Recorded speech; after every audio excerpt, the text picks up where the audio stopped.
Philly sensation and the last representative of PA in the bracket right now, which is Yoshi-O.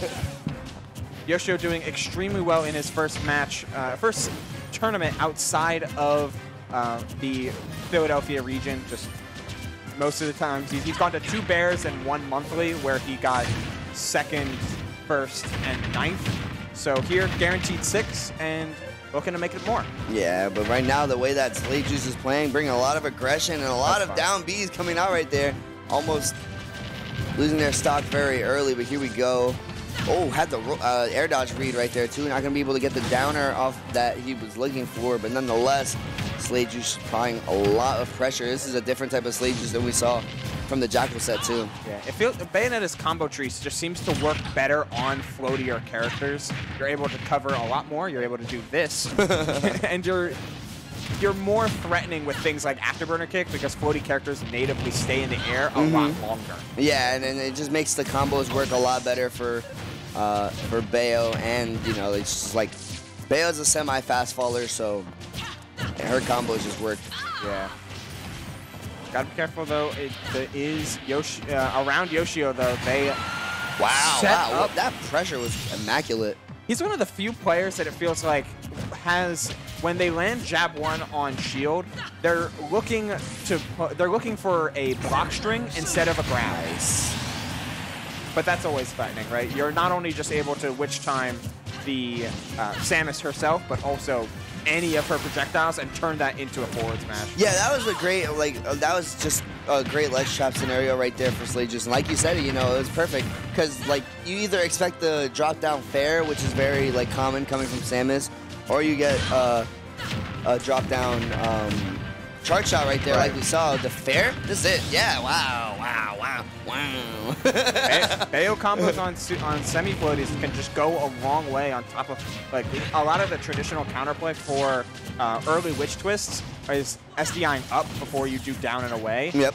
And if you end up doing that but still get caught, you're only in a worse position. So Yoshi-O staying calm, doing a lot of these fairs, and I love that runoff mix-up, runoff B-reverse into the double jump fair, just trying their best to keep TayJuice off of them. And it's also stuff like that where you just need a little movement mix-up. Yeah. Especially with a character like Samus, you know, you have a lot of like different like wave bounces and a lot of B-reverses and ways that you can mix up your momentum. Yeah. And it's coming close to the end game where you really just you gotta start bringing out these final mix-ups. Or just relying to your tried and true and just like hope that it takes you the right way. That was almost double the crazy combo on the part of TayJuice, but that back air out of shield will close it out for Yoshi-O, keeping them alive. Bayo can have some trouble closing out stocks on heavier characters and is able to slip out the witch twist as well. Yoshi-O holding on steady, trying to take advantage of the survivability that Samus provides them. Yeah, Samus being kind of heavy too, so. Yeah. Not to mention the hurtbox shifting that specifically Samus exudes. Dark Samus has some different attributes, one of them including not rolling up into a ball and that double jump that we can see Yoshi-O try to use and seeing if they can get it at all. Because they're at 160 and have just been on the ledge forever. Yeah. It's just TayJuice isn't playing advantage so well. But here we go. We finally got an opening. Not going to be able to get the charge shot, which definitely would have comboed into something else. But nonetheless, going to be able to get a grab, no follow-ups off of it. Too much rage in order to do anything like that. At this point, we're looking at like forward throw and rapid jab are definitely on the table. Not from center, but if Yoshi-O continues to stick to the corner here, then back air too. Back air for sure. But like some of Bayo's more estranged kill options. Oh, if they work, of course. You know, no, that was just a little too greedy. Just held the jab for too long. I think that one right there was definitely just because Samus is floaty. For sure. And at this much percent, they're popping out off of everything. Yeah. Like it's the trade-off, right? And it's that Sheik problem, kind of in a way, or Sheik theory, where Sheik doesn't kill you, but Sheik does a lot of damage on hit, and it's hard to win neutral against Sheik, so who cares when they kill you if you're not dealing any damage to them? And so he's just like, all right, I will freely reset back to neutral, play my like empty hop, ABK threatening game plan time and time again because you haven't touched me for more than 30% in a minute and a half. Exactly. And it's a dangerous game to play because it takes forever, but you can see why they're switching. Yeah, and you know, it's also like a thing where like we saw the stock that was taking that second stock, and you know, Samus, as we said it, like pretty heavy, and losing your stock at like sub 80, kind of crazy. Yeah, not ideal at all for how Samus operates in this game, especially. But the switch over away from the Samus and into the Yoshi, as the name suggests, the third character they've displayed in all of these tournaments. They've displayed the Samus, of course, a Captain Falcon, and now the Red Dinosaur. And the Red Dinosaur's almost not gone. Yoshi thick. Yeah, but it was so close to the top, it's hard to say otherwise. Well, this might be it right here, though. Great double jump right there out of the combo. I think this might be it because the mix-up the DI. But just look at how much damage was put on all of a sudden. Gotta watch out for things like that. Back air, though, will end up trading with the soft hit. That was a great whip punish right there coming from TayJuice, realizing that Yoshi-O had just pressed the button to land, and I was like, all right, my witch twist is, I think, what, like frame 6? Yeah. So, I mean, it's such a great option, especially so quick. Just whip punish something like that, and it's quick damage, too, so might as well.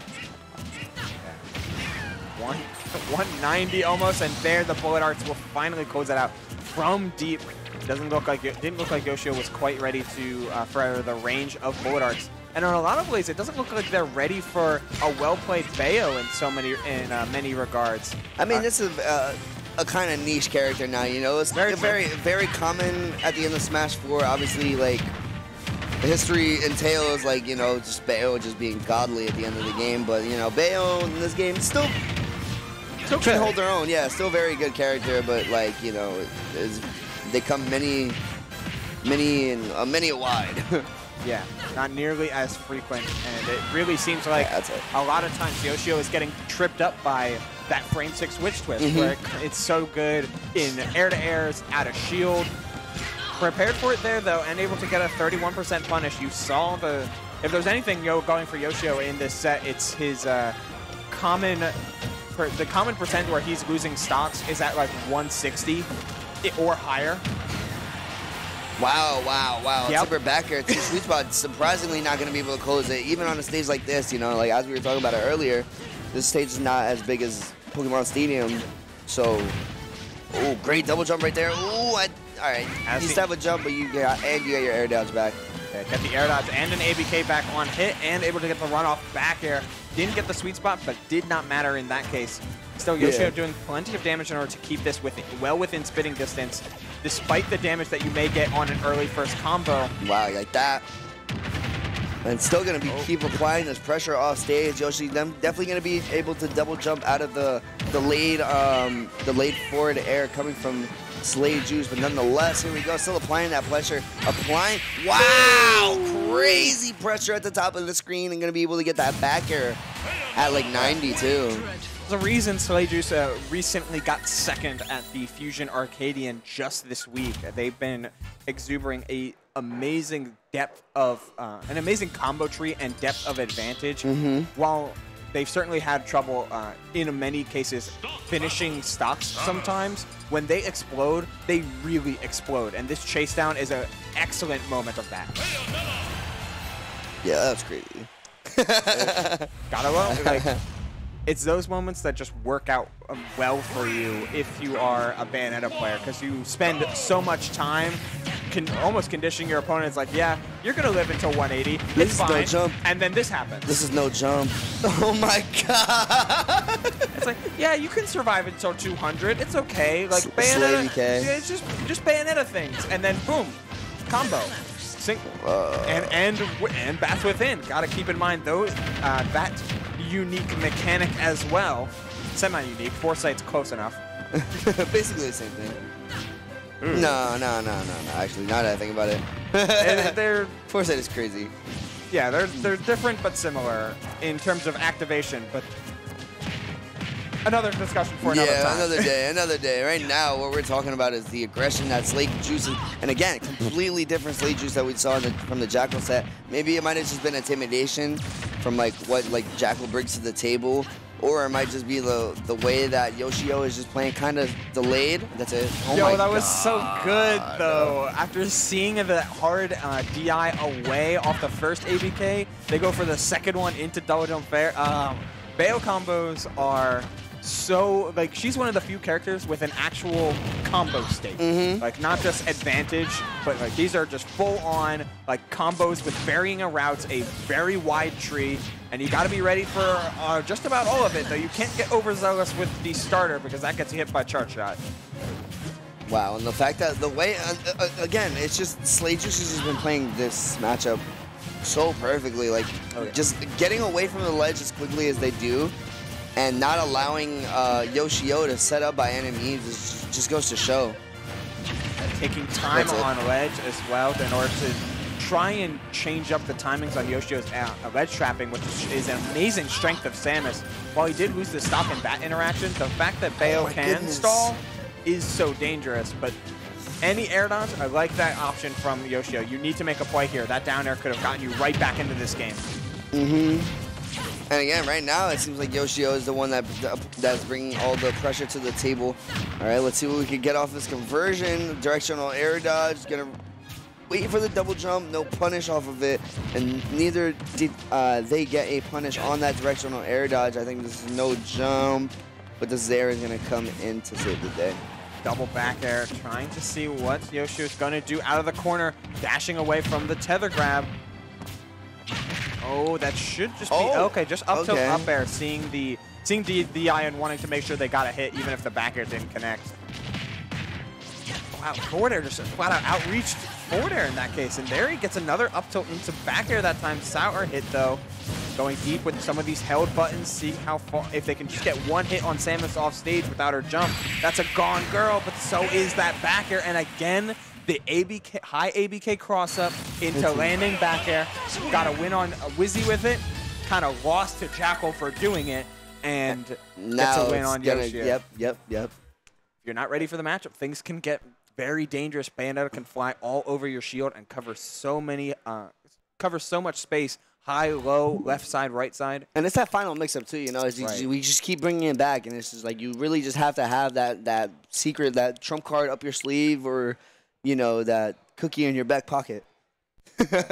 Like surprise cookie. Here you go. Like, dessert all in for you, as that is a win for TayJuice 3-0 and another handshake, as we will be getting as they will be waiting in losers semifinals, advancing to get guaranteed 4th place. Guaranteed number 4, the highest placing player at as mentioned before, the highest placing New Jersey player at the Fusion Arcadian last week. Though while Noku did take it overall, the outplacing Noku today too.